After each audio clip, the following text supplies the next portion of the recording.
हर हर महादेव दोस्तों, स्वागत है आपका हमारे YouTube चैनल पर।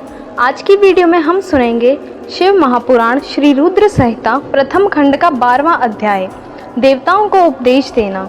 नारद जी बोले, ब्रह्मा जी आप धन्य हैं क्योंकि आपने अपनी बुद्धि को शिव चरणों में लगा रखा है।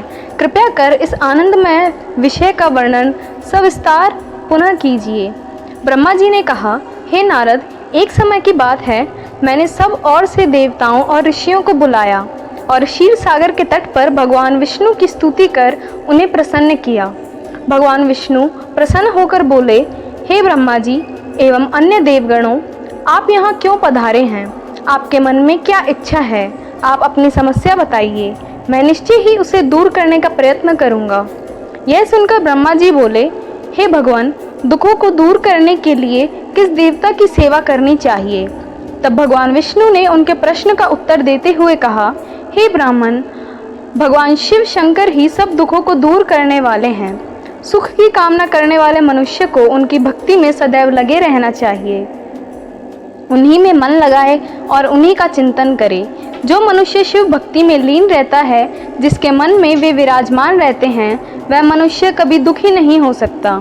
पूर्व जन्म में किए गए पुण्य एवं शिव भक्ति से ही पुरुषों को सुंदर भवन, आभूषण से विभूति स्त्रियां, मन का संतोष, धन संपदा, स्वस्थ शरीर, पुत्र पौत्र, अलौकिक प्रतिष्ठा, स्वर्ग के सुख एवं मोक्ष प्राप्त होते हैं। जो स्त्री या पुरुष प्रतिदिन भक्ति पूर्वक शिवलिंग की पूजा करता है, उसको हर जगह सफलता प्राप्त होती है। वह पापों के बंधन से छूट जाता है। ब्रह्मा जी एवं अन्य गणों ने भगवान विष्णु के उपदेश को ध्यान पूर्वक सुना। भगवान विष्णु को प्रणाम कर कामनाओं की पूर्ति हेतु उन्होंने शिवलिंग की प्रार्थना की। तब श्री विष्णु ने विश्वकर्मा को बुलाकर कहा, हे मुनि, तुम मेरी आज्ञा से देवताओं के लिए शिवलिंगों का निर्माण करो। तब विश्वकर्मा ने मेरी और श्री हरि की आज्ञा को मानते हुए देवताओं के लिए उनके अनुसार लिंगों का निर्माण कर उन्हें प्रदान किया। मुनि श्रेष्ठ नारद, सभी देवताओं को प्राप्त शिवलिंगों में विषय में सुनो। सभी देवता अपने द्वारा प्राप्त लिंग की पूजा उपासना करने लगे। पद्मा पराग मणि का लिंग इंद्र को, सोने का कुबेर को, पुखराज का धर्मराज को, श्याम वर्ण का वरुण को, इंद्रनीलम मणि का विष्णु को और ब्रह्मा जी हेमलय लिंग को प्राप्त कर उसका भक्ति पूर्वक पूजन करने लगे। इसी प्रकार विद्वेश्वर चांदी के लिंग की और वसुणा पीतल के लिंग की भक्ति करते हैं। पीतल का अश्विनी कुमारों को, स्फटिक का लक्ष्मी को, तांबों का आदित्यों को और मोती का लिंग चंद्रमा को प्रदान किया गया है। वज्रलिंग ब्राह्मणों के लिए व मिट्टी का लिंग ब्राह्मणों की स्त्रियों के लिए है।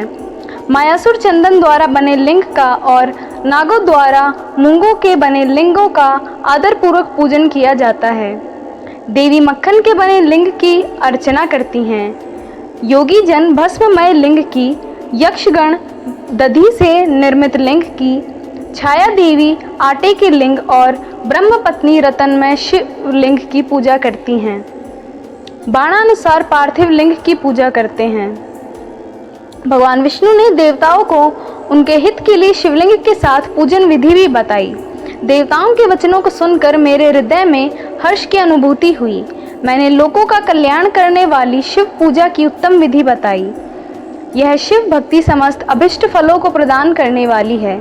इस प्रकार लिंगों के विषय में बताकर ब्रह्मा जी ने शिवलिंग एवं शिव भक्ति की महिमा का वर्णन किया।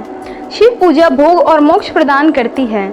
मनुष्य जन्म उच्च कुल में प्राप्त करना अत्यंत दुर्लभ है। इसलिए मनुष्य रूप में जन्म लेकर मनुष्य को शिव भक्ति में लीन रहना चाहिए। शास्त्रों द्वारा बताए गए मार्ग का अनुसरण करते हुए, जाति के नियमों का पालन करते हुए कर्म करें। संपत्ति के अनुसार दान आदि दें। जप, तप, यज्ञ और ध्यान करें। ध्यान के द्वारा ही परमात्मा का साक्षात्कार होता है। भगवान शंकर अपने भक्तों के लिए सदा उपलब्ध रहते हैं। तब तक ज्ञान की प्राप्ति न हो, तब तक कर्मों से ही आराधना करें। इस संसार में जो जो वस्तु सत असत रूप में दिखती है अथवा सुनाई देती है, वह पर ब्रह्म शिव रूप है। तत्व ज्ञान न होने तक देव की मूर्ति का पूजन करें। अपनी जाति के लिए अपनाए गए कर्म का प्रयत्न पूर्वक पालन करें। आराध्य देव का पूजन श्रद्धा पूर्वक करें, क्योंकि पूजन और दान से ही हमारे सभी विघ्न एवं बाधाएं दूर होती हैं। जिस प्रकार मैले कपड़े पर रंग अच्छे नहीं चढ़ता, परंतु साफ कपड़े पर अच्छी तरह से रंग चढ़ता है, उसी प्रकार देवताओं की पूजा अर्चना से मनुष्य का शरीर पूर्णतः निर्मल हो जाता है। उस पर ज्ञान का रंग चढ़ता है और वह भेदभाव आदि बंधनों से छूट जाता है। बंधनों से छूटने पर उसके सभी दुख दर्द समाप्त हो जाते हैं और मोह माया से युक्त मनुष्य मुक्त हो शिव पद प्राप्त करता है। मनुष्य जब तक गृहस्थ आश्रम में रहे तब तक भी सभी देवताओं में श्रेष्ठ भगवान शंकर की मूर्ति का प्रेम पूर्वक पूजन करें। भगवान शंकर ही सभी देवों के मूल हैं, उनकी पूजा से बढ़कर कुछ भी नहीं है। जिस प्रकार वृक्ष की जड़ में पानी से सींचने पर जड़ एवं शाखाएं सभी तृप्त हो जाती हैं, उसी प्रकार भगवान शिव की भक्ति है। अतः मनोवांछित फलों की प्राप्ति के लिए शिव जी का पूजन करना चाहिए। अभिष्ट फलों की प्राप्ति तथा सिद्धि के लिए समस्त प्राणियों को सदैव लोक कल्याणकारी भगवान शिव का पूजन करना चाहिए। ओम नमः शिवाय।